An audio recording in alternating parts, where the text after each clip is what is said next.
Oi, pessoal, tudo bom? Mais uma live Lobato com você. Até que podia ser o título das lives, né? Lobato com você. Adorei.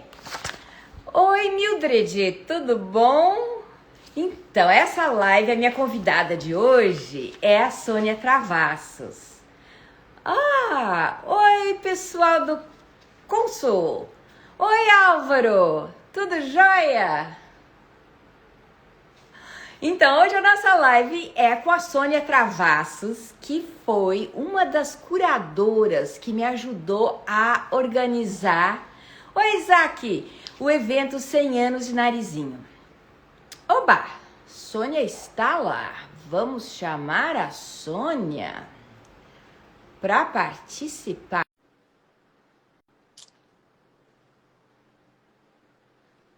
Tudo bom, pessoal? Nossa! Oi, Sônia! Gente, estamos boa demais! Os nossos... Você está me escutando?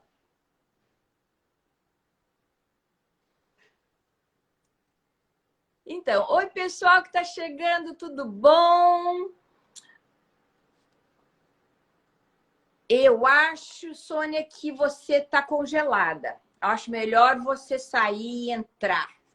É o que resolve é sair e entrar de novo. Quanta boneca linda, né? Ó, enquanto a Sônia resolve seu problema, olha só, essa é de crochê feita pela Mãe que Tricota. Se vocês quiserem essa daqui, tem no meu perfil, na lojinha tem 4 ainda para vender, né? Oba, deixa eu aceitar a Sônia. Vamos ver se agora entra. É muito linda, né? É muito linda. Essa é baseada na... Oi, Sônia! Oi, Cleo, tudo bem? Tudo bom. A gente tá craque, hein? Só porque eu falei que a gente era ótima. Ah, tá Né? tudo bem? Tudo Tá me bom. ouvindo bem? Tô te Tá me ouvindo ouvindo bem? bem, mas você tá precisando mais luz de um lado. Tá. Pronto. Ai, eu sou a... Meu marido é fotógrafo, né? Então eu sou a... É, é que senão fica muito na minha cara, fica ruim também. Fica Pronto. ruim, né? Eu Vamos concordo. lá. Mas olha a iluminação. Então, eu Pois é. tava mostrando a Emília de crochê aqui, porque alguém notou a quantidade de boneca, né, atrás de Ah, mim. lindo. Essa é da Mãe que Tricota e tem 4 ainda para vender no site, no shopping ou na bio. Ah, que legal. É tão bonitinha, né? Uma gracinha. É a mesma... Não, é outra pessoa que fez o Lobato de crochê e fez o Saci também. Essa pessoa é uma e a outra fez a Emília. Muito bacana. Muito lindo, né? Claramente. E daí eu tô agora pegando... Oi, Bila! Tudo bom? Ex-babado, meu primeiro filho, apareceu aí. Agora Olá, eu boa tô noite. colecionando essas outras Emílias. Porque quando tinha todo esse licenciamento, eu estava casando, tendo filho, divorciando, casando de novo, tendo outro filho. Não estava mais brincando de boneca. Né? Então agora eu estou indo atrás. Ganhei do Álvaro, do nosso parceiro comercial, ganhei a Cuca, gente. Que linda. Amei. Eu não sabia nem que tinha. Mas um dia eu faço uma live falando de boneca, né? Hoje nós estamos aqui porque a Emília é muito importante e hoje a gente está aqui para falar com Sônia Travassos, lobatóloga, entre outras coisas, especialista em ensinar professores a ensinar a obra de Lobato. Tô certa, Sônia? É isso aí. Entre outras coisas. Então, deixa eu te apresentar. O Tá nosso bom. título da nossa live é O Sítio e Suas Contadoras de História. Obviamente, Emília é uma delas, né? E temos tantas aqui. Mas então, aparece os comentários, eu me distraio, gente. Mas bem-vindo a todo mundo, beijos para todo mundo. Coloquem coraçãozinho, aviãozinho para a gente ter nossa hora inteira, né? Que mais? Ô, distração. Vou te apresentar, Sônia.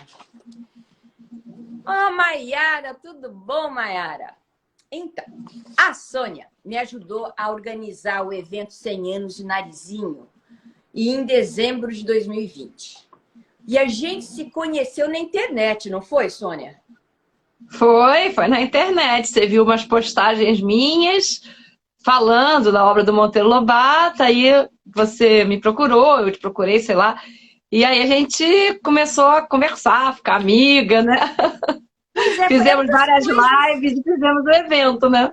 É que eu estava notando quantas pessoas, através do trabalho, né, de promover o legado de Monteiro Lobato e conhecer mais a fundo tudo que meu bisavô fez, tem me levado a conhecer pessoas fantásticas, maravilhosas. A Sônia foi uma das primeiras. Sônia Mari Salmonson também, que continua minha amiga até hoje, artista, que me convidou para fazer uma live falando do Lobato Folclore. Olha só, agora virou uma das palestras que eu dou. Sônia também falando sobre a importância de se ensinar Lobato, né? E a gente participou de um evento aqui organizado por uma escola lá em Boston, que foi muito bom o evento. Foi, verdade. A Sônia é doutora em educação, especialista em literatura infantil e juvenil, professora mediadora de leitura há mais de 30 anos, pesquisadora nas áreas de infância e literatura infantil e também dá curso de pós-graduação. E também escreve. Né? E também escreve, meu Deus do céu. E é a pessoa que criou... É podcast ou é o YouTube, Sônia? O Casa de Histórias? A Casa de Histórias é as duas coisas. A Casa de História começou como uma página no Instagram e justamente quando eu comecei, eu quis fazer um trabalho sobre o Monteiro Lobato, né? Então eu fazia posts, né? Divulgando a obra do Lobato, comentando, dizendo por que achava importante ler aqueles livros, e fui destacando cada um. Aí depois eu criei um canal no YouTube, onde eu comecei a narrar histórias, né? Em vídeo. E aí eu narrei várias histórias, e foi durante a pandemia tudo isso. Foi. Quando começou a pandemia, estava começando a Casa de Histórias quando começou a pandemia. Então, eu fui fazendo tudo pela internet. O canal do YouTube é um canal onde eu tenho várias histórias, trechos de histórias gravadas das obras do Monteiro Lobato que eu tinha comentado nos posts. E depois eu fiz 2 podcasts. Que podcast é a história só no áudio, né? Nós fizemos, né? Mas fiz dentro do evento 100 anos de Narizinho, que foi contando a história original, primeira versão de Reinações de Narizinho, quer dizer, da menina do narizinho arrebitado. E no ano passado eu fiz os 100 anos do Saci, que o livro também completou 100 anos. Aí, então eu tenho a Casa de Histórias no Instagram, no YouTube e no Spotify. Nossa, mulher! Não, que complicado, mas que legal, que legal, que legal. Esse é o livro original, A Menina do Narizinho Arrebitado, que fez os 100 anos em Exato. 2020, né? E o Exato. texto é tão antiquado e e é a história do príncipe escamado da Narizinho ir lá para baixo d'água, onde a Emília começa a falar. Exato. E é incrível, porque essa história já foi recontada de tantas vezes, né? Já foi adaptada para televisão. Lá no vídeo eu conto um pedacinho bem do texto original, que é um texto que nem está no Reinações do Narizinho, é um trecho dele, né? E aí tá lá. E no Spotify, como é que é? No podcast também. Eu narrei exatamente do jeito que está escrito aí nesse primeiro livro. Só para as pessoas verem, olha só, tem cenas da Narizinho e o príncipe andando de barco lá embaixo do mar. Tem cena de andando de avião, que era a libélula. Exato, ele era moderno. Pois é. Ele era muito moderno, o Monteiro Lobato, né? Mas isso não acontece depois. E tem o ataque do escorpião, não tem também o ataque do escorpião? Tem. O vilão nessa história não é a Dona Carochinha, né? Que sequestra o pequeno polegar, nada disso. Nessa história, o escorpião é o vilão, digamos assim, que quer pegar o lugar do príncipe escamado, né? E ainda quer ficar com a Narizinho, né? Casar com a Narizinho. A Narizinho quase desmaia quando sabe desses planos, mas aí o príncipe escamado vai lá, heróico, e vence o escorpião com a ajuda da Emília. A Emília ajuda. E você tem ideia por que o Lobato mudou? Sim, ele se correspondia com as crianças, né, na época dele, e ele terminou essa primeira história aí dizendo que tudo tinha sido um sonho. Aquilo lá que a Narizinho tinha passado, todas aquelas aventuras no Reino das Águas Claras, tinha sido um sonho. Aí as crianças começaram a escrever para ele, que foi um livro muito bem distribuído, então comercializado para a época, né? E aí muitas crianças escreviam para o Lobato, foi adotado em escola esse livro, e falavam, poxa, eu queria que não tivesse sido sonho, eu queria que fosse verdade e tal, não sei o quê. E aí ele mudou esse final, mas quando ele mudou esse final, ele mudou algumas outras coisas, ele fazia muito isso, o Lobato. Ele reescrevia os próprios textos dele a cada vez que ele reeditava uma obra qualquer. Ele fez isso no Saci também. E aí ele tirava coisa, botava coisa, tirava um personagem, botava outro personagem porque ele achava que ia ficar mais interessante. E assim, o Lobato ia. Então ele tirou o escorpião e fez toda uma história com a Dona Carochinha, que nem aparece nesse primeiro. Vai aparecer no segundo. Você né? sabia que minha mãe dormia... Minha mãe ia muito para casa de Monteiro Lobato e da minha bisavó Purezinha. Né? Eles moravam todos na aclimação, pertinho um do outro. Inclusive, minha mãe, meu avô era muito bravo, batia na minha mãe. E minha avó estava sempre na rua. Então, minha mãe fugia de casa, ia para casa dos avós. E dormia entre Lobato e Purezinha. E Lobato contava sobre o que estava escrevendo para a mamãe, para ver a reação, de Purezinha e da mamãe, né? Então, eu só estava pensando, por que mudou de escorpião para carochinha? Sabe? Não tem como a gente saber, né? Porque eu sei que não tem como saber, mas eu sei que no livro Reinações de Narizinho, da história do Marquês de Rabicó, inicialmente ele morre assado. Na primeira vez que Lobato escreveu. E as crianças escreveram de volta para ele, assim, traumatizadérrimas, né? Traumatizadérrimas com a história. Então, daí ele só passa a ter... Ele foi escondido e não morre. Era outro leitãozinho. Eu acho que eu tenho uma hipótese, assim, e que tem a ver até com a nossa conversa aqui de hoje, né? Das contadoras de história, né? É uma hipótese, né? O Monteiro Lobato, nesse livro aqui... Peraí, deixa eu ver se é esse aqui. Não, peraí. Deixa eu ver aqui qual é. Tem histórias 52, que tá aqui. A história original é mais chocante, traumatizante. Então, ele assim, suaviza. Não, tem toda essa questão de suavizar, tá? Mas uma coisa que eu acho que tem a ver, que ele ter colocado a Dona Carochinha nessa primeira história, né, nessa reescrita, é porque o Lobato, desde sempre, ele tinha a ideia de formar leitores. Então ele ia trazendo para dentro das histórias do sítio personagens de outras histórias, né? Fazia uma intertextualidade com isso. E o Lobato, ele achava que as histórias de fadas, histórias antigas, as histórias que as crianças conheciam, né, que vinham muito da Europa também, elas estavam emboloradas, entre aspas. Ele usava essa palavra. Quer dizer, ele usava nos livros, não sei se ele usava de verdade. E aí, os personagens do sítio são personagens muito íntimos das histórias, né? São personagens que dá a entender o tempo todo que eles já ouviram muitas histórias, conhecem muitas histórias, tanto é que eles são tão íntimos que eles vão visitar os personagens vêm para o sítio, né? E isso tinha a ver um pouco com essa ideia do Monteiro Lobato de formar leitores, né? E ao mesmo tempo renovar as histórias, trazer histórias brasileiras. Então ele era um contador de histórias também, o Lobato, né? Por escrito, mas ele criou personagens contadoras de histórias que alimentavam o imaginário das personagens. Então, vou ler um pedacinho aqui da página 52 de Reinações de Narizinho, que acontece o seguinte. Narizinho achava tudo muito natural. Só estranhou que o pequeno Polegar tivesse fugido de sua historinha. Isso sim não deixa de me intrigar, disse ele. Se Polegar fugiu, é que a história está embolorada. Se a história está embolorada, temos de botá-la fora e compor outra.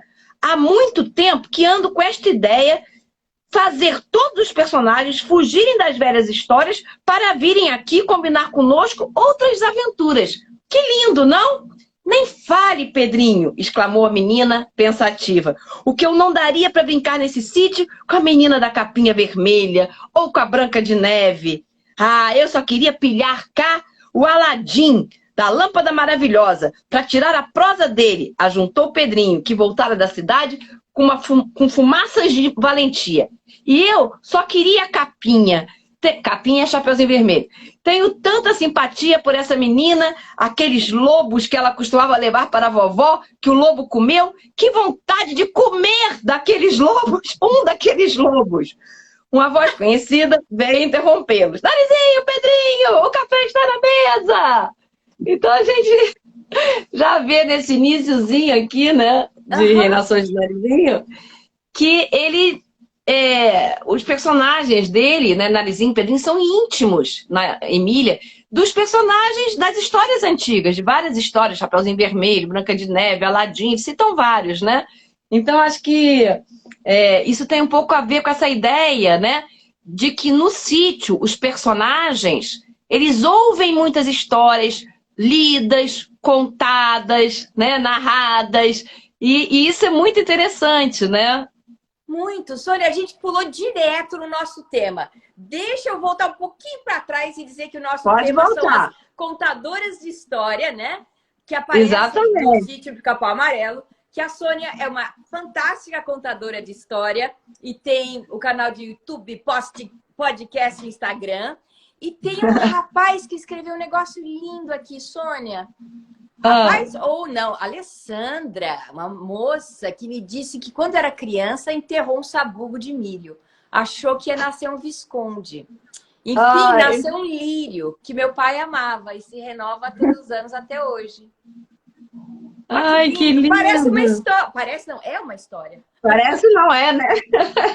Eu enterrei açúcar em pó, café em pó, feijão e arroz. Só nasceu o feijão. Mas eu fiquei muito decepcionada. Tudo na casa da minha avó Marta, filha de Lobato.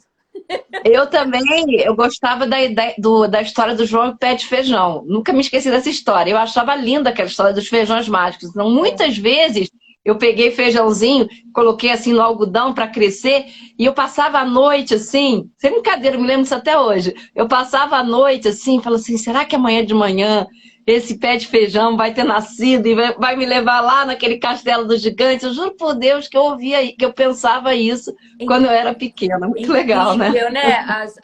O que a gente pensa. Mas, então, o que eu queria conectar, né, na nossa conversa, sempre entre a gente é assim, né, Sônia? A gente sai falando. É isso aí. Peraí, onde que o eu que você quer saber? Nessa intertextualidade. Então, Lobato estava formando leitores, e à medida que eu conheço mais sobre não só a parte da família do meu bisavô, né, histórias de família, mas mais detalhes sobre a história inteira de Monteiro Lobato, ele precisava formar leitores porque ele precisava vender livros.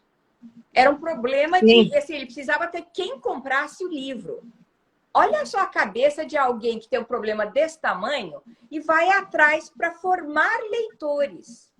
Porque 80% do Brasil era analfabeto nessa época, em 1920. Pois é. O tamanho do problema que ele tinha de não ter leitor era tão grande e ele vai atrás. Além disso, ele traduz 65 livros da literatura mundial ou mais, tá? Porque eu fiz uma estimativa. Eu contei uma coluna e dupliquei, porque eram 2 colunas. Né? Mais ou menos 65 livros da literatura mundial se você já ouviu falar de como é que é Peter Pan, As Aventuras de Hans Staden, a Bendita Alice no País das Maravilhas e a famosa Poliana, todas as fábulas, tudo Monteiro Lobato traduziu. Não é? Pois é, e aí que entra a nossa história, né? Quem são as contadoras de histórias do Monteiro Lobato, que inclusive por dentro da obra contam essas histórias, né? Porque Hans Staden, Don Quixote, Peter Pan, partes de Pinóquio, são histórias, né, universais que são também narradas dentro do universo do sítio pela Dona Benta e que conta essas histórias clássicas, mas também temos a outra contadora de histórias, que é a tia Anastácia. Mas acho que a gente vai falar de uma de cada vez, não é isso, Cléo? Na ordem aqui. Primeiro a gente fala de uma, depois a gente fala de outra. Qual que você quer falar primeiro? Dona Benta ou tia Anastácia? Eu vou começar da Dona Benta, porque ela, ou tia Anastácia, as duas, porque elas que estão em história do Hércules, os 12 trabalhos de Hércules, a história do mundo para as crianças, meus livros favoritos. É verdade, no Hércules também. A Dona Benta, no Hércules, começa a ler a história do Hércules, né? Ela tá lendo a história do Hércules, ela lê aquele início, ela conta de boca. Ela vai contando a história, e aí os meninos, né? O Pedrinho, Narizinho, o Pisconde, Emília, ficam tão, assim, entusiasmados, né? Que eles resolvem ir ver de perto aquela história mais do que narrada, aquela história vivida, acontecida, né? E os personagens do sítio, eles são... eles se metem na história, né? Eles transformam a história. Então, eles não se limitam a assistir o Hércules vencendo lá os trabalhos dele, né? Eles entram lá e dão ideias, modificam as histórias, né? Por conta das ações deles. Então, trazem as ideias deles. Então, assim, é um pouco o que o leitor, né, faz quando está lendo um livro, quando uma criança está ouvindo uma história, né? Porque ela se vê dentro daquela história, né? Ela se vê dentro daquela história em diálogo com aqueles personagens. Isso tem muito a ver com a criança que ouve histórias, muitas histórias, né? E é o que, concretamente, no sítio, as crianças vão, de fato, para dentro dessas histórias, inclusive o Hércules, né? E lá elas interagem com os heróis, né? Elas próprias, crianças, personagens, né? Então é muito interessante, porque está sempre presente essa leitura ou essa narração de uma história pela Dona Benta e, às vezes, pela tia Anastácia também. E é incrível que as crianças, elas dão sugestões e ajudam a resolver problema, que é algo que o Monteiro Lobato está ensinando que a gente pode fazer, né? Não, sim, com certeza. Os personagens crianças do sítio são personagens ativos, criativos, ativos, inteligentes, espertos, enfim, eles têm essas qualidades, né? Todos eles. Então são crianças que estão no mundo, que têm ideias próprias e que dialogam de igual para igual com os adultos, que enfrentam os problemas, que discutem. E isso tudo está presente na obra do Monteiro Lobato. E a outra coisa muito presente na obra do Monteiro Lobato é justamente essa formação do leitor por dentro da obra, né? Por dentro da obra do Monteiro Lobato, na minha dissertação, por exemplo, eu investiguei isso. Não só, mas eu investiguei isso. Então, dentro da obra do Lobato, da obra infanto-juvenil do Lobato, você percebe as próprias ações dos personagens, que são ações formadoras de leitores, né? Então, se a Dona Benta conta uma história, ela narra uma história, ela está fazendo um trabalho de mediação de leitura, digamos assim, né? Ela está compartilhando histórias com leitores menos experientes que ela, e que passam a conhecer aquela história a partir da sua narração oral ou a sua leitura daquele livro, né? Por isso que a gente pode dizer que ela é uma das contadoras de histórias do sítio, a Dona Benta. Mas a gente vai falar daqui a pouco da tia Anastácia também. Incrível, assim, então, no texto, as mediadoras fazem ações de estímulo à leitura. Exatamente. Vou dar um exemplo de uma dessas ações da Dona Benta. A Dona Benta, ela narra muitas histórias orais, né? Outras ela adapta algumas histórias e outras ela lê, do jeito que está escrito lá. E aí, para vocês verem, a Dona Benta, por exemplo, ela faz as vozes dos personagens, às vezes quando ela está com um texto muito antigo, ela troca uma palavra assim, muito antigo, desconhecida das crianças, por uma palavra mais usada pelas crianças, o que é muito típico da contação de história oral, né? Muito presente. Toda a entonação que ela faz, ela compreende como mediadora de leitura, que a leitura dela, a forma como ela faz a leitura dela, que é o que o contador de histórias faz, ou que ela lê, né? Tem que ser uma forma que convide o leitor ouvinte, né? A criança ouvinte daquela história, para dentro do universo. Então, se é um bicho gordo, forte, ela faz uma voz grossa. Se é um pintinho, ela faz uma voz mais assim. E tem um trechinho do livro que eu gostaria de ler para vocês, bem pequenininho, Cléo, que é quando ela está contando da história do Pinóquio e tal. E aí tem uma cena aqui muito engraçada.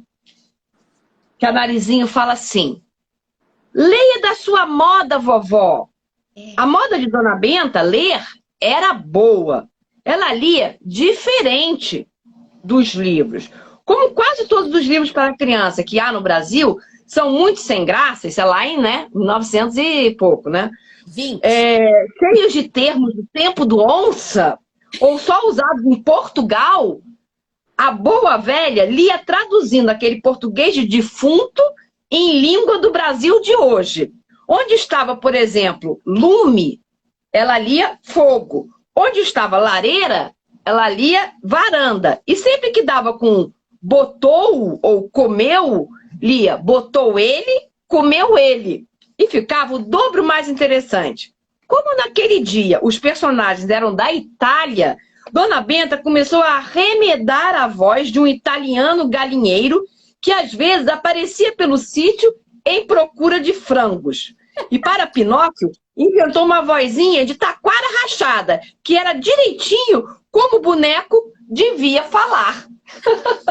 Então, assim, isso são aspectos do contador de histórias, né? Que voz você vai dar ao personagem, né? Como é que aquela voz ou aquela entonação vai fazer com que esse personagem e a ação dele entre no imaginário da criança, né? Então, isso são artifícios, né, do contador de histórias, né? Então, ela não se limitava apenas a ler o que estava escrito no livro, mas criar essa personalidade a partir das vozes que ela fazia, das entonações, ou de uma outra palavra que ela reconhecia que as crianças brasileiras daquele momento não conheciam. Ela trocava, né? O que a gente faz muitas vezes também, né? Contando uma história.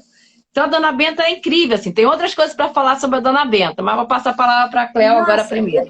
Eu tô só achando incrível.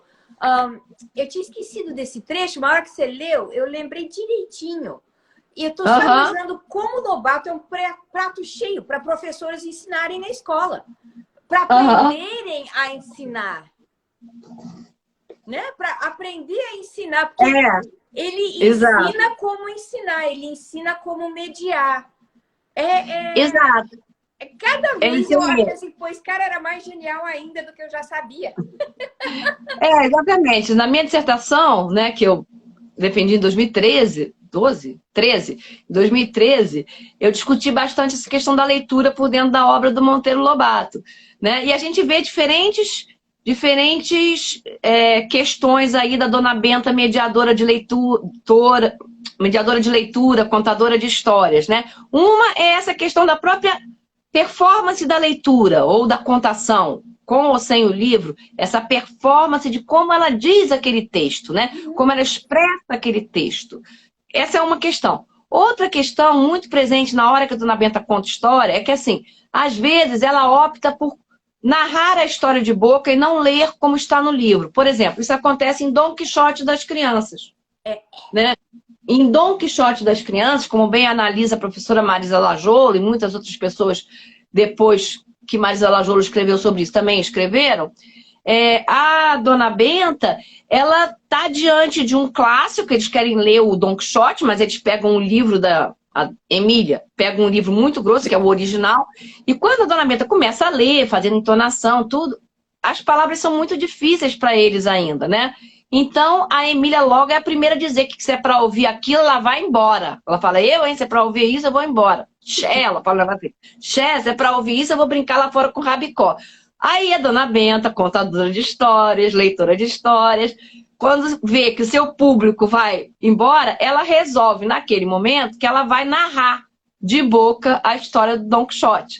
E aí ela vai narrando essa história. Algumas partes ela lê, mas ela narra a maioria. E no que ela vai narrando, ela vai fazendo várias coisas que a gente faz quando a gente é contador de histórias. Às vezes ela para a história, se dirige ao público, às vezes ela fala assim, e aí vinha um menininho assim, do tamanho do Pedrinho. Aí ela faz essa ligação com o ouvinte, né? Então ela vai contando e ela ao mesmo tempo nesse livro vai dizendo assim, ah, é uma pena que eu não posso estar lendo exatamente como o livro é, porque vocês ainda não estão prontos para essa bela leitura, pela forma como o Cervantes escreveu. Então eu vou contar as partes mais emocionantes. E aí ela conta. Então ela é uma contadora de histórias nesse sentido. Ela pega aquela história do Don Quixote e conta de um jeito aventuresco, né? E que as crianças vão cada vez entrando mais naquela história, especialmente a Emília, que durante essa audição da história, que acontece em vários capítulos, né? Ela se transforma na Dona Quixotinha. Pois é como se ela se apaixonasse pelo Don Quixote. Ela vira Don Quixote. Aquele idealismo, né? Exatamente. E aí, então, ela faz esses recursos também. Quer dizer, além da questão da entonação, das vozes dos personagens, ela também faz essa mediação de, ao ler ou contar, aproximar os personagens, as crianças ouvintes, da história, para que as crianças construam sentidos a partir daquela história que elas estão ouvindo, né? E essa é a grande importância do trabalho do contador de histórias, né? Do leitor de histórias, né? Aquele que vai, na sua leitura, na sua contação, favorecer a entrada desse público dentro do texto, para que ele construa diferentes sentidos sobre aquela obra que ele está ouvindo, né? Olha que interessante, construir diferentes sentidos, porque é isso que a gente faz quando a gente lê ou quando a gente escuta, né? Ao entrar dentro de um texto, eu sinto dentro do meu cérebro como se tivesse um scaffolding, uma estrutura toda que vai se formando, né? Eu adoro ler, né? Comecei a ler antes de saber ler. Minha mãe já tinha lido tudo para mim e comecei a ler com 3 anos, Sônia, muito cedo, ler e escrever. E não parei nunca. E a minha sensação é que eu entro num universo paralelo. Mas assim, eu não consigo nem escutar podcast ou audiolivro e dirigir ao mesmo tempo. Porque eu estou num universo paralelo em que eu não enxergo. Eu estou literalmente no outro universo. E aí o contador de histórias, né? O leitor de histórias, ele tem essa função. Ele consegue, né? Da forma como ele lê, ou conta, ou narra, né? Trazer o ouvinte, né, o espectador ou ouvinte, para aquele universo, né? E então a Dona Benta e a Tia Anastácia, elas dão várias pistas também desse lugar do mediador de histórias, mediador de leitura, que é muitas vezes o contador de histórias, né? Muitas vezes o contador de histórias é aquele que faz a mediação de leitura, né? Essa mediação, ou seja, ele compartilha essa história está com ele, vai para perto do outro a partir da narrativa dele. E a Dona Benta, ela também adapta, Cléo, às vezes, por outras razões. O Don Quixote é por uma questão de que o texto ainda é muito rebuscado para a experiência leitora dos ouvintes dela. Então, ela adapta. Né? O Peter Pan já é por outro motivo. Porque o Peter Pan, ela Dona Benta, manda trazer o livro, que era um livro novo, né? Na época, só que o livro ele veio em inglês. E a Dona Benta era letrada. Então, ela sabia inglês, mas as crianças não sabiam. Então, o que ela faz? Ela conta a história, ela traduz a história de boca. Né? E vai, no mesmo processo do Don Quixote, ela vai contando, a cada noite, ela vai contando um pedaço da história, né? Que é outra estratégia de leitura. Outra estratégia de mediação de leitura, né? Contar aos poucos, parar no momento de suspense, né? Então, isso também tem a ver com o ofício do contador e do leitor de histórias, né? Adorei. Tem esse negócio de ter a hora de história, que era assim que a Tatiana Belink e o Júlio Gouveia começavam, né? Abrindo o livro é hora de história. Em 1952, exato. Na primeira adaptação. Esse negócio de ter a hora... Oi, Mônica! Gente, todo mundo do evento 100 anos do Narizinho. A Mônica tá aí também. Que legal! Pois é. Oi, Beth! Conheço a Beth Rosen, Ana Lúcia Brandão tá aí. Vicente Silva, o artesão que fez a estátua de Lobato, também entrou aí. Legal! Legal, muito legal. Pois é, esse negócio do é hora, quem fala isso é a tia Anastácia, inclusive. Né? Então Quando vamos tá na passar para hora de... Anastácia agora. Vamos passar para a tia Anastácia um pouquinho. Acho que todo mundo conhece, né? O livro Histórias de Tia Anastácia. Né? Esse aqui tá ilustrado pelo Cláudio Martins, mas, enfim, Histórias de Tia Anastácia foi ilustrado por vários outros ilustradores, desde a época do Lobato, que é um livro de 37, mais ou menos. 36 ou 37. Histórias de Tia Anastácia. Enfim, essa é uma das últimas ilustrações. Então, a tia Anastácia ganhou um livro só para ela, né? Onde ela narra histórias, né? Do lugar dela, né? Muito próximo da oralidade, né? Então, o repertório da tia Anastácia... a minha tá ali atrás, vou pegar ali também. Ela tá ali, tá aparecendo ali. O repertório da tia Anastácia é o repertório da oralidade. Né? Então, aqui é um ponto interessante de falar. Né? O Lobato foi um grande pesquisador nesse sentido, né? Da cultura oral brasileira. Né? Não só no Saci, ele fez isso, mas depois, quando ele traz a história de tia Anastácia...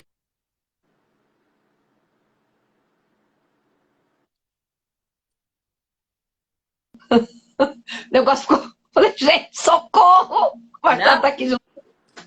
Tudo bem. Você falou então, no Saci, entendeu? Falou no Saci. Pois é. Então, ele passeia pela cultura popular também em diferentes momentos da obra dele, né? Saci lá em 1921 e a tia Anastácia bem mais para frente, 1937. Mas ele, então, coloca a própria tia Anastácia para dar voz a essas histórias da oralidade. E o que é interessante é que ela usa vários recursos dos contadores de história para contar as histórias. O primeiro é que ela tem essa senha, quando ela fala, é hora, pessoal. As crianças já chegam perto para ouvir a história. Se você pensar fizer um paralelo com a mediação da leitura na escola, no parque, alguma coisa, muitas vezes os professores têm uma senha para começar a história. Agora é a hora da história. Sei lá, tem gente que canta música, tem gente que só fala, é hora. E ele coloca isso aqui. Então, as crianças, quando a tia Anastácia falava, é hora, eles largavam tudo que estavam fazendo para ir ouvir as histórias nesse livro, Histórias de Tia Anastácia. E aí, isso é uma primeira questão. Mas as marcas da oralidade estão muito presentes. Né? Muitas vezes, vou explicar por quê. Muitas vezes as histórias folclóricas, né, populares, elas terminam com um versinho, com uma música e tal. Então, eu vou ler aqui um pedacinho para vocês verem. Ela termina assim, ela tá narrando, tia Anastácia está narrando o final da história. A princesa, a princípio, danou, mas depois resolveu aceitar a proposta e casou-se. Então, todos os presos foram soltos e houve grandes festas. E tia Anastácia rematou a história, repetindo o mesmo finzinho de sempre.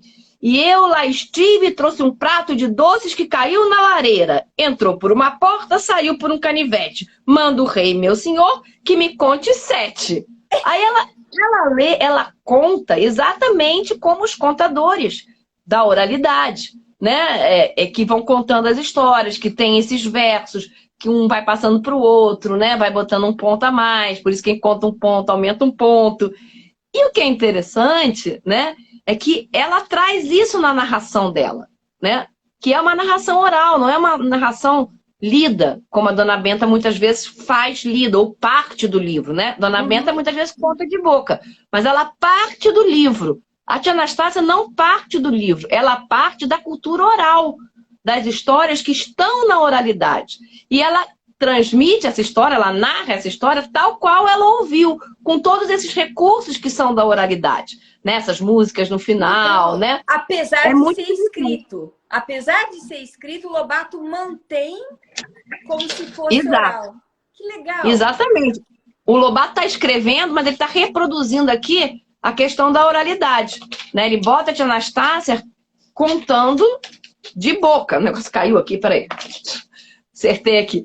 E aí, o que é interessante, sabe, Cléo, falar nesse daqui, então, a tia Anastácia, ela conta muito bem as histórias, né? Só que as personagens do sítio, às vezes, ficam nesse livro, ficam criticando um pouco as histórias orais, porque elas acham que falta partes, ou que é ingenuidade, como é que pode ter acontecido isso, como é que o personagem fez isso. Elas ficam questionando, porque elas são também personagens leitoras, que leem outros livros, né? Que leram Anderson, Green, pá. Então eu vou ler aqui um pedacinho, como é que a Emília, nesse livro, ela questiona a própria forma oral da tia Anastácia narrar uma história. Ela fala assim, que história de contar sete é essa? Perguntou Emília, quando tia Anastácia chegou ao fim. Não estou entendendo nada. Mas isso não é para entender, Emília, respondeu tia Anastácia. É da história. Foi assim que minha mãe, Tiaga, me contou o caso da princesa ladrona, que eu passo para diante do jeito que recebi. E esta, exclamou Emília olhando para Dona Benta, as tais histórias populares andam tão atrapalhadas que as contadeiras contam até o que não entendem. Esses versinhos do fim são a maior bobagem que ainda vi. Ai, meu Deus do céu! Viva Anderson! Viva Carol! Então, A não tem cabeça essa questão. crítica de Lobato, né? Porque, assim, esse negócio de você achar... Sônia, parece que você está descrevendo uma cena lá de casa. Na minha casa, quando eu era criança, era estimulado o pensamento crítico. Então, tanto assim que dá para você desenvolver isso ao extremo não bom, né? Você fica uma pessoa muito chata. Mas era assim, de você analisar e achar qual era a falha da lógica. Por que você está achando ruim aquilo? Como você faria melhor? Qual a sua solução? Meu Deus do céu! É igualzinho um jantar lá em casa. Pois é, eu acho que ele reproduzia muito isso, né? Então, esse é um livro muito interessante, tem muitos trabalhos, pesquisas sobre esse livro, porque ao mesmo tempo também que o Lobato abre um espaço para a tia Anastácia ser quem ela é, contar a história do jeito dela, isso é muito importante, né? Dá uma força para a personagem também, a personagem é reconhecida, né? Por isso ela está nesse lugar, ela tem voz, né? Mas ao mesmo tempo tem também uma crítica à cultura oral. Nesse momento, o Lobato, em 1937, né, faz alguma crítica a essa cultura oral, tal, né? E lá nos anos 20 ele não faz essa crítica, mas ele vai fazer essa crítica em 37, né? Então, e aí sempre, né, em prol da cultura letrada, tal, não sei o quê. Então, tem esse debate sobre esse livro, Histórias de Tia Anastácia, né? Também Lugar que ele de Tia já tinha sido Anastácia, adido tal. cultural nos Estados Unidos, porque antes ele não tinha ido para os Estados Unidos, em 1920. Mas em 37 ele já tinha ido para os Estados Unidos, já tinha ficado deslumbrado com o progresso americano, né? Já tinha voltado para o Brasil e estava lá naquela busca do petróleo. Vamos transformar o Brasil num país independente energético, vamos... Né? E estava daquele deslumbramento em pleno vapor. É curioso, porque ele era extremamente nacionalista, né? Não queria importar nada da Europa na década de 20. De 20, exato. Mas depois, lá nos anos 30, depois que ele volta aos Estados Unidos, ele já está um pouco diferente, né? Ele, Lobato, né? Mas ele transparece nos livros, né? Transparece nos livros, incrível. Porque, assim, é uma das coisas que a gente aprende em família também, que é obrigação, dever ou responsabilidade de uma pessoa estudar mais ou aprender mais e mudar de opinião. Que mudar de opinião, evoluir na sua opinião, é um negócio bom, né? Mas com Lobato, assim, ele faz isso constantemente. E como ele escreve de um jeito contundente, forte, polêmico, sempre, você sempre acha que Lobato disse isso. Mas daí, 2, 3 anos, 5 anos depois, Lobato disse o oposto. Vai. Mas eu acho interessante pensar o lugar da tia Anastácia como contadora de histórias, que resgata a oralidade, né? Sim. Porque o ofício do contador de histórias está intimamente ligado à questão da oralidade, porque muito antes da cultura letrada, né, das culturas letradas, as pessoas narravam histórias, né? E essa narração era sempre oral. né? Então, a tia Anastácia representa também esse lugar da oralidade, daquela que ouviu de outra pessoa e está recontando. Então, esse importante papel da memória, né? Que Muito. está muito presente na relação com os contadores de histórias, né? A questão da memória, porque as histórias, elas vêm pela memória, elas vão passando pela memória de geração em geração.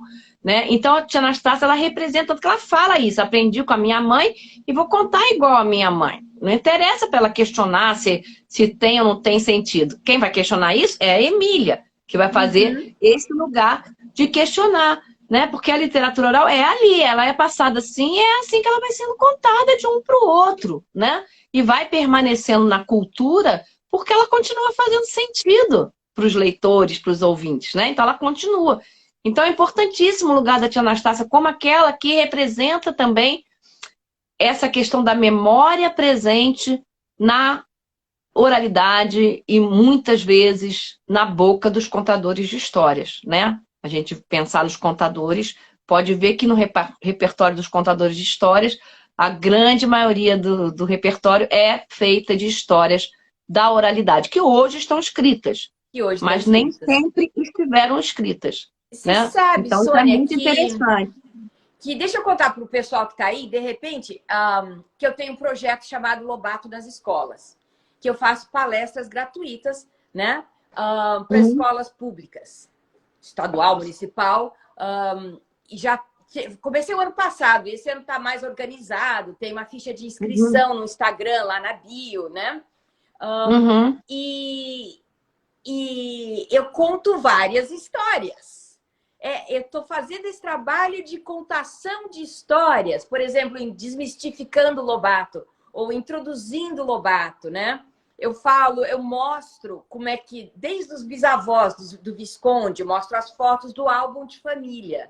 E vou contando da mãe, do pai, do Lobato, da paixão de Lobato por Purezinha. Mostro as fotos que Lobato tirou de Purezinha, dos filhos, né? Fotos dele em Nova York, humanizando através da história. Como ele ficava nervoso, ele pegava a máquina fotográfica lá em Campos do Jordão e tirava fotos da minha mãe. Na época que Guilherme estava tentando se recuperar da tuberculose, né? Acabou falecendo, mas moraram lá 3 anos, o maior período de morar numa casa. E Lobato saía com uma mãe pequenininha, né? E tem fotos lindas da minha mãe, com a máquina fotográfica tirando foto. Então, eu estava pensando que esse meu trabalho de projeto Lobato nas Escolas, o que eu estou fazendo é a contação de história. E eu conto as memórias da minha mãe sobre Lobato, que ela me passou oralmente. Olha só. Muito legal. É isso, né? Quer dizer, enquanto a Dona Benta, ela traz uma memória universal, que já está nos livros, né? Então ela apresenta obras, né? E aí conta essas histórias de diferentes maneiras, lê, conta, adapta, né? A tia Anastácia vai trazer toda essa questão da oralidade, né? Também da memória, né? Mas a memória que ainda permanece oral, em muitos aspectos, na época aqui que ele escreve o livro, né? Enfim, então traz essa força da oralidade, né? Então, elas muito são as duas que mais contam histórias. E essas histórias da Emília, porque eu estou adaptando e traduzindo, né? E tem o capítulo no Reinações de Narizinho, que tem 3 personagens que contam histórias. Isso. E uma delas é a Emília. Nesse capítulo aqui, ó, que chama Gato Félix. Né? Tá em Reinações de Narizinho. Deixa eu abrir aqui na página certa, peraí. Aqui, nesse capítulo aqui, que é a 6ª história, 5ª história de Reinações de Narizinho, 5ª ou 6ª, não sei. Gato Félix. Essa história é muito interessante, porque tem 3 personagens que vão contar a história, porque aparece um gato, né, Cléo? Se falar errado, eu sei que essa história me esqueça um pouco. Mas você está traduzindo, tá com ela mais fresca que eu. Mas nessa história aparece um gato lá no sítio, no sítio do Capão Amarelo, e ele diz que ele é o Gato Félix, né? Só que os personagens começam a desconfiar que ele não é o Gato Félix, né? E aí tem uma investigação. E aí, conta aí, Cléo, essa parte que eu vou separar aqui para contar. Que hora que a Emília conta essa história? Então, cada noite a dona Benta chama para horário da história, de contar histórias. E o Uhum. gato conta a história dele, né, na Ah, é primeira isso mesmo, noite. isso mesmo. Daí vem a Emília e conta a história dela, que é uma história sem pé nem cabeça, mas tem todos os Uhum. elementos de contos de fada, falando em sem É. pé nem cabeça.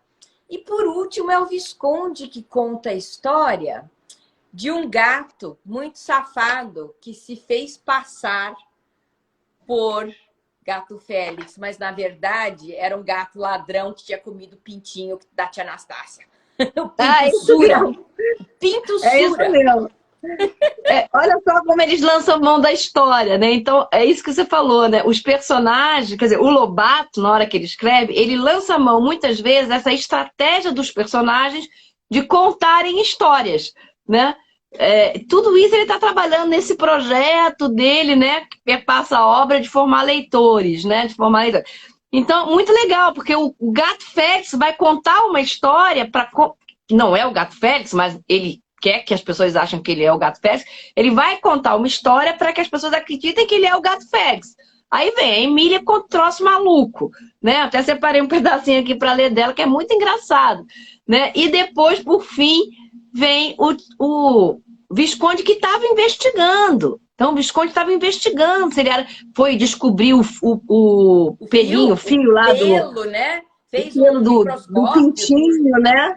E descobriu. E como é que ele declara a investigação dele? Por meio de uma narrativa. Ele conta uma história para explicar por que, que aquele gato não era o gato Félix. Quer dizer, o resultado da investigação dele não vem num texto científico, vem num texto narrado. Ele narra a história de um gato que se fez passar por outro Muito gato, não sei o que. safado. E aí desmascara o falso gato Félix, né? Então, assim, a estratégia de narrar histórias está na Dona Benta, está na Tia Anastácia, mas por vezes ela está em outros personagens, como acontece aqui no caso do Visconde e da própria Emília, né? Que é doidinha da cabeça. Vou ler aqui para vocês um pedacinho que eu separei, Cléo.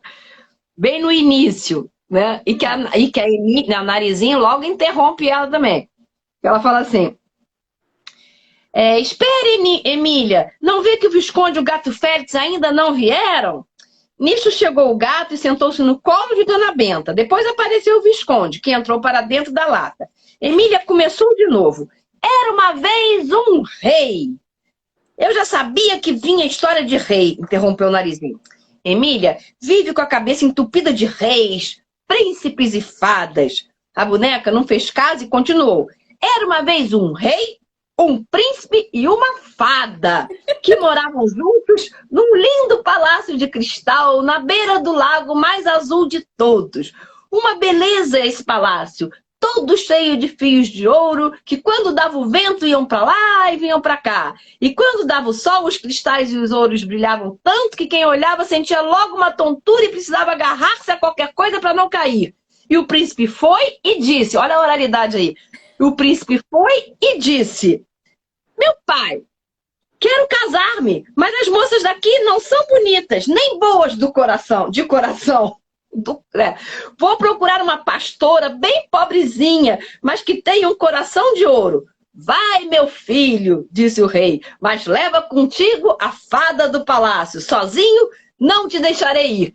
Por aí ela vai, a Emília, né, contando uma história que mistura rei e príncipe lá, mas o interessante é ver os recursos que ela usa para contar essa história. Porque quando ela fala, como é que é?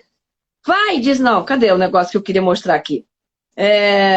Foi e disse. Ela fala assim, ele foi e disse. Isso é uma coisa da oralidade. Uhum. Isso é uma coisa da oralidade. O contador de história está falando, é uma coisa da oralidade. Aí chegou o príncipe, foi e disse. Né? Quando você escreve, você não escreve assim. Então, Não. o príncipe disse, você escreveria assim. Mas na contação oral, muitas vezes você vai usar esses recursos. É igual Né? o De recurso linguagem. então o recurso da oralidade é que a Emília está Exato. falando como a gente está lendo como se fosse falado. E é tão natural que a gente escuta a voz da Emília falando. Não é? Eu escuto a voz da Emília falando. De tão natural que é o texto. Flui de uma maneira... Né? Exatamente, estou procurando aqui a frase. É isso mesmo. E o príncipe foi e disse. Então, toda hora você encontra esses recursos no texto da Emília, na história da Emília, né? O Lobato tenta fazer isso, né? Ele tenta colocar na maneira como os personagens estão narrando a história, esses recursos dessa narração oral, né? Que a gente estaria contando, estiver inventando uma história aqui, eu vou falar, peraí, como é que era mesmo? Aí chegou não sei o quê. Aí não sei o quê. Ih, olha o que vai acontecer agora. Né? Então, são recursos da narrativa oral, muito presentes na oralidade também. Né? E muito presentes na contação de histórias. Né? Quer dizer, eu aprendi que Lobato simplificou o vocabulário, que antes de Lobato não tinha livros infantis, usando esse artifício. Porque é tão fácil de entender, porque a gente está escutando historinha. Basicamente, parece que a gente está escutando historinha, por isso que encanta tanto. Sônia, não sei se eu estou me fazendo entender, mas eu estou agora entendendo por que a obra de Lobato encanta tanta gente por tanto tempo. Essa questão da linguagem, né? O Lobato ele também criticava muito a linguagem que se escrevia para criança na época dele, que era uma linguagem mais rebuscada. Ele buscava uma linguagem coloquial, com sabor do Brasil, né? Com sabor da fala brasileira. Então, ele usava no texto, em vários livros, usava muitos artifícios da oralidade, por exemplo, como provérbios, como ditos populares, né? Expressões populares, por exemplo, pão, pão, queijo, queijo, né? Então ele usava, muitas vezes o Pedrinho fala assim, como diz a tia Anastácia, aí fala um provérbio, né? Que ele ouve da tia Anastácia. Então, assim, ele queria ao mesmo tempo trazer a linguagem para oralidade, né? Para coloquialidade, mas sem perder, né, a criatividade na linguagem, porque o Lobato também era muito criativo na linguagem, né? Ele usava recursos, inventava palavras, ali mesmo nessa história que a gente falou do Visconde, que ele fica investigando, sabe o que ele escreve lá? Perguntam assim, cadê o Visconde? Tá Sherlockando. Sherlockando. Tá Sherlockando por quê? Porque ele tá investigando. Quem é que investiga? Sherlock Holmes. Olha só a criação que ele faz e que leva o leitor a pensar sobre a própria linguagem. Né? Então ele fazia isso, o Monteiro Lobato. E amplia para o universo literário, porque tem que conhecer Sherlock Holmes, que era investigador. Sim. Meu Deus do céu. Sônia, também tem isso. Qual é a importância desse tema? Por que nós resolvemos abordar esse tema da importância do contação de histórias? Então, é aquilo que a gente passou meio rápido no início, né? O que acontece quando a gente narra uma história para um ouvinte, uma criança, para qualquer pessoa? A gente está, ao compartilhar essa história, ao intermediar essa história, ao contar essa história, né? Ler ou contar, a gente, nessa nossa ação, nessa nossa performance nesse sentido, que pode ser só uma leitura, né? Você está contribuindo da maneira como você lê, que você dá a entonação, que você faz as vozes dos personagens, né? Você está entrando dentro daquela história para dar vida aos personagens, né? Na sua voz, no seu olhar. E ao dar vida a esse personagem, você contribui para que aqueles cenários da história ganhem uma imagem na cabeça do leitor, né? Eu tenho um contador de histórias, meu amigo, Laerte Vargas, que ele fala uma coisa que eu acho muito bacana. Ele fala assim, contador de histórias, o leitor de história tem que acreditar no que ele está lendo ou contando. Né? Então, pode ser a coisa mais absurda do mundo, o sapo virou príncipe, qualquer outra coisa que não é verdade. Mas o contador ele tem que acreditar naquilo, contar aquilo com a maior verdade que ele puder, né? Porque quando ele faz isso, ele vai conseguir que essa história ganhe uma materialidade na imaginação do leitor. Então, isso é muito interessante. Então, você precisa sentir aquela história, né? Acreditar naquela história, que as pessoas estão passando por aquilo, para poder dar vida a esses personagens na sua voz, no seu olhar, né? Na sua respiração. Aí você vai dar vida àquela história, ela vai ganhando corpo, né? Na imaginação do leitor. Né? Então, assim, é muito interessante. Então, eu acho que o Lobato, ele dava muita importância para a questão da leitura, e um dos recursos para que se formar leitor é a gente ouvir muitas histórias. Né? A gente, além de, claro, a criança vai ler, depois ela vai aprender a ler. Né? Mas mesmo depois que ela sabe ler, ouvir uma história bem contada, bem narrada, né? Bem interpretada na voz, né? Do narrador, isso contribui muito para justamente o leitor ir construindo, o ouvinte ir construindo sentidos, entendendo aquela história, pensando sobre aquela história, né? Quando eu falo construir sentidos, é isso. Pensar sobre aquilo que ele está ouvindo, né? Sentir as emoções, sei lá, que os personagens estão sentindo, né? Então, isso é que vai formando a gente leitor também. Vai formando a gente o desejo também de conhecer outras histórias, adentrar outros mundos que vêm por meio da narrativa. E isso é ser leitor, né? Então, o Lobato queria formar leitores. E ele fazia isso de diferentes formas. Uma das formas era essa. Personagens estarem sempre contando ou lendo histórias uns para os outros. Então, é muito importante a figura do contador de histórias, do leitor de histórias, do mediador de leitura, para a formação dos leitores. Então, eu acho que essa é a grande importância, né? Muito, muito, muito. Super bem falado, Sônia. Mas lindo, adorei, adorei. Adorei, adorei. E, assim, das últimas perguntas que eu tenho, tem alguém com alguma pergunta por aí, gente? Que a gente já tá de bom tamanho, já estamos há 1 hora conversando, né, Sônia? Isso, já? Tem uma coisa que a gente falou, nós duas, né? Que a gente fala, nós duas, depois a gente esquece. Também, eu olhei aqui, porque hoje eu tô com o computador aberto aqui, olhando também e lembrando, né? Também. A questão da formação do leitor crítico, né? Tem primeiro esse lado do encantamento, né? Primeiro não, junto, esse lado do encantamento, do adentrar outros mundos e tal. Mas tem também, o Will Lobato faz muito isso, a partir da leitura ou da contação de histórias, que é a formação do pensamento crítico, né? Do debate sobre uma história. Né? E aí a gente comentou sobre o livro Fábulas, né? Esse livro aqui, que por sinal está fazendo 100 anos. Esse livro está fazendo, a primeira versão dele é de 1922. 100 anos. Em 1921, ele escreveu Fábulas e tinham 29 fábulas.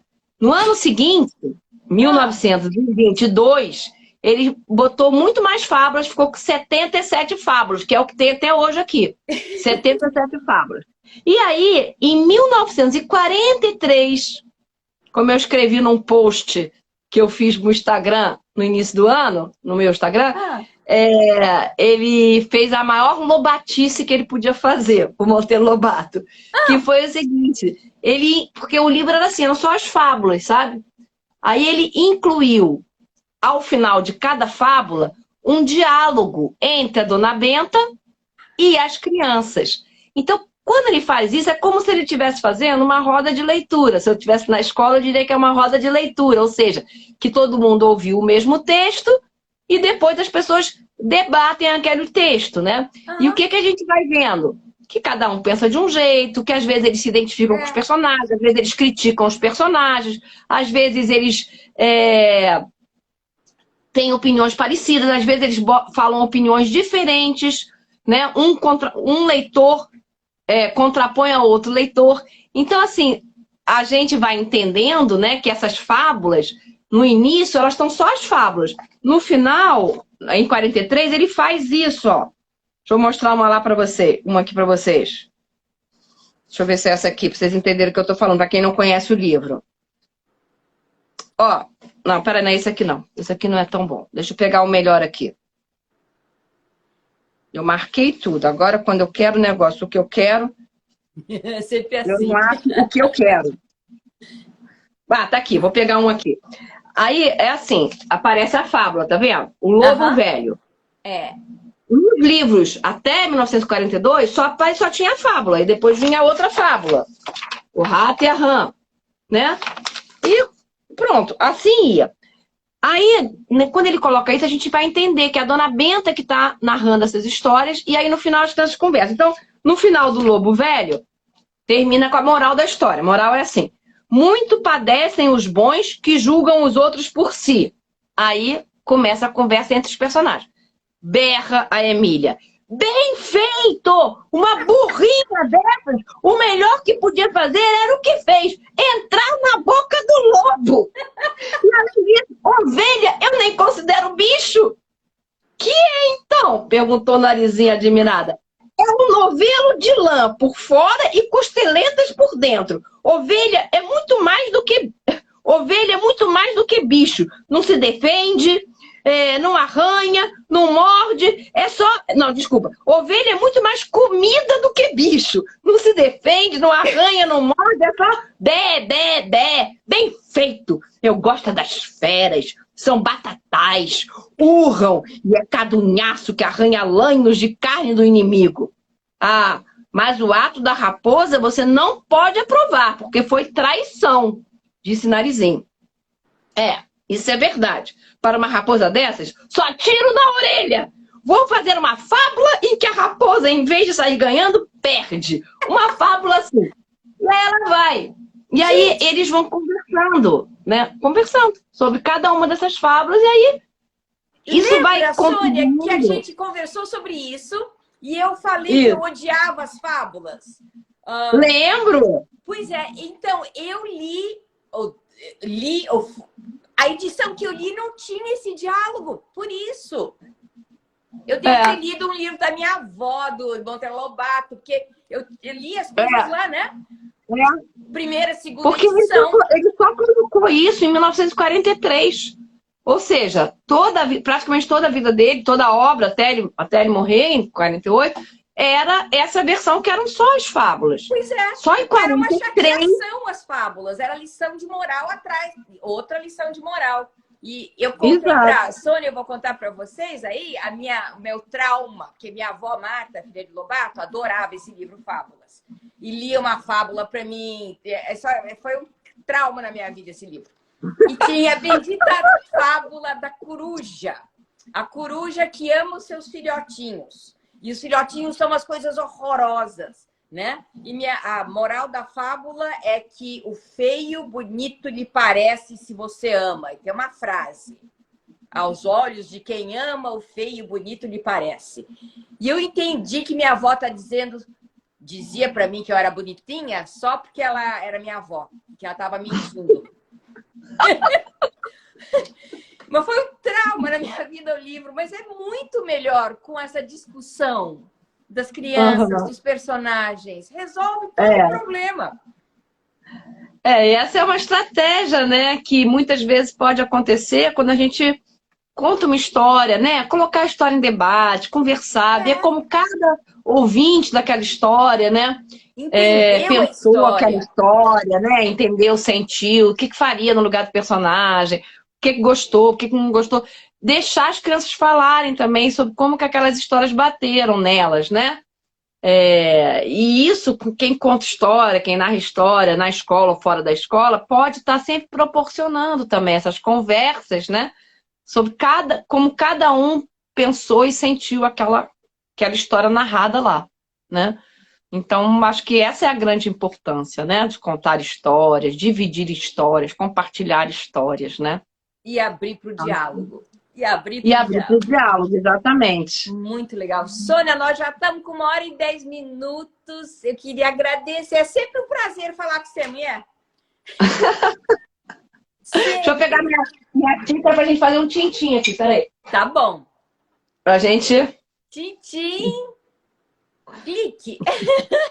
Saúde, né? Foi ótimo, né? Espero que as pessoas que estiveram aqui tenham gostado, né, da nossa conversa. Espero que tenham gostado muito. Dá uma olhada no podcast da Sônia, Casa de Histórias, canal de YouTube, Instagram. E uma olhada no meu projeto Lobato nas Escolas. Isso aí. Muito legal. Obrigada para todos. Beijo, Sônia. Beijo. Beijo pra vocês, pessoal. Super obrigada. Tchau, pessoal.